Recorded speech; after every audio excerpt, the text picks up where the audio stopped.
मोहिते पाटील आणि उत्तम जानकर किंवा मोहिते पाटील आणि जानकर यांच्यातील वैर खरंच कधी संपलं होतं का?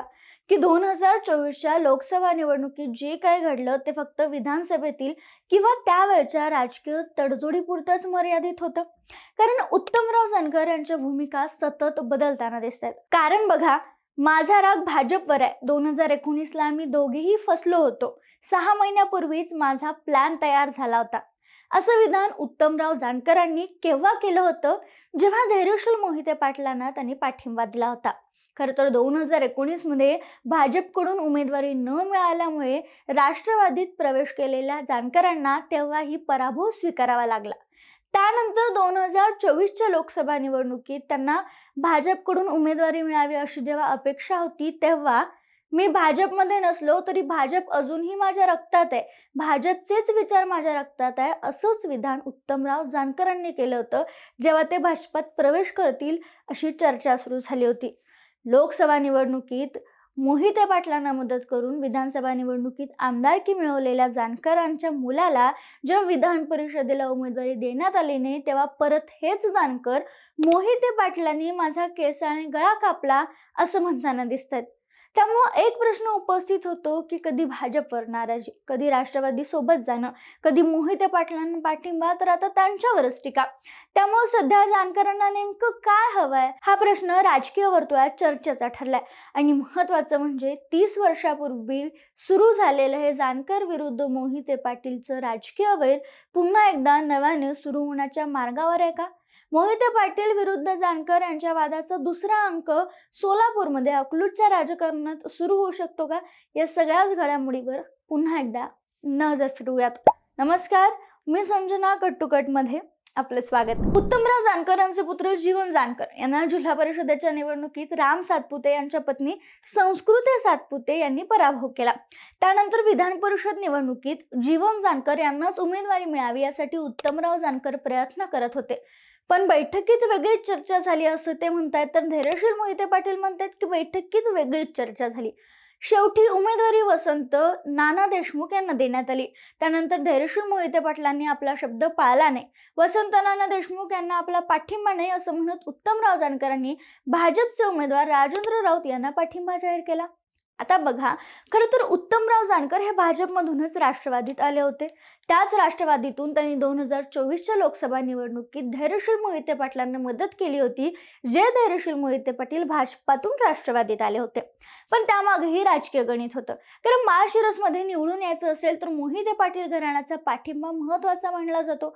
माळशिरस किंवा अकलूजचा आमदार कोण होणार, खासदार कोण होणार, यावर अनेक वर्ष मोहिते पाटील घराण्याचा प्रभाव राहिलाय. अगदी मतदारसंघ राखीव झाल्यानंतरही हे चित्र फारसं बदललं नाही. उत्तमराव जानकर आणि मोहिते पाटीलांचा संघर्ष काही आजचा नव्हता. 2003 मध्ये रणजितसिंह मोहिते पाटील यांच्या विरोधात जानकर यांनी विधान परिषदेसाठी उमेदवारीचा अर्ज भरला. त्यावेळी विजयसिंह मोहिते पाटील हे सोलापूरचे पालकमंत्री होते. जानकरांचा अर्ज छाननीत बाद झाला आणि तो मोहिते पाटलांनीच करायला लावला अशी चर्चा, असा आरोप त्यावेळी जानकरांनी केला. जानकर न्यायालयातही गेले, पण त्यांच्या हाती निराशा झाली. तेव्हापासून धनगर समाज आणि त्यांचे कार्यकर्ते मोठ्या प्रमाणात जानकरांच्या पाठीशी उभे राहिले. ग्रामपंचायत म्हणू नका, पंचायत समिती म्हणू नका, विधानसभा, लोकसभा अशा अनेक निवडणुकांमध्ये जानकर विरुद्ध मोहिते पाटील हा संघर्ष वारंवार पाहायलाच मिळाला. आणि मग राजकीय पारंपरिक विरोधक अर्थात उत्तम जानकर आणि मोहिते पाटील घराणं असं समीकरणच तयार झाले. पण अचानक धक्का बसला तो 2024च्या लोकसभा निवडणुकीत. जेव्हा 2024च्या लोकसभा निवडणुकीत धैर्यशील मोहिते पाटील आणि उत्तमराव जानकर एकत्र आले, तेव्हा तब्बल 30 वर्षाचा संघर्ष संपल्याची चर्चा सुरू झाली. निवडणुकीनंतर ही मार्केटवादी प्रकरण जे देशभर गाजलं, त्यात ही धैर्यशील मोहिते पाटील आणि जानकर एकत्र होते. आता मागे वळून जर पाहिलं तर तो संघर्ष खरंच संपला होता का असा प्रश्न पडतो. कारण लोकसभेत मोहिते पाटलांना मदत करण्यामागे जानकरांची राजकीय गरज जास्त होती आता स्पष्ट झाले. कारण माळशिरसमधून निवडून यायचं असेल तर मोहिते पाटलांचा पाठिंबा आवश्यक होता आणि त्याच पाठिंब्यामुळे उत्तमराव जानकर हे आमदार झाले. कारण 2019ला त्यांनी राष्ट्रवादीकडून निवडणूक लढवली असली तरी मोहिते पाटलांचा पाठिंबा राम सातपुतेंना होता, म्हणून राम सातपुते विजयी झाले होते. आणि त्याचप्रमाणे 2024ला देखील उत्तमराव जानकर विजयी झाले. मात्र आता फक्त जीवन जानकर यांना विधान परिषदेची उमेदवारी मिळाली नाही म्हणून उत्तमराव जानकर पुन्हा एकदा मोहिते पाटलांच्या विरोधात उभं ठाकल्याचं दिसतंय. कारण अलीकडच्या काळात त्यांनी मोहिते पाटलांवर उघडपणे टीका केली आहे. त्यामुळे 30 वर्षाचा संघर्ष संपला होता की फक्त काही काळासाठी बाजूला ठेवला होता, हा प्रश्न परत चर्चेला जातोय. शिवाय जानकरांची पावलं परत भाजपकडे वळतायत का असं देखील म्हणलं जातंय. वारंवार ते मोहिते पाटलांच्या विरोधात टीका करतायत.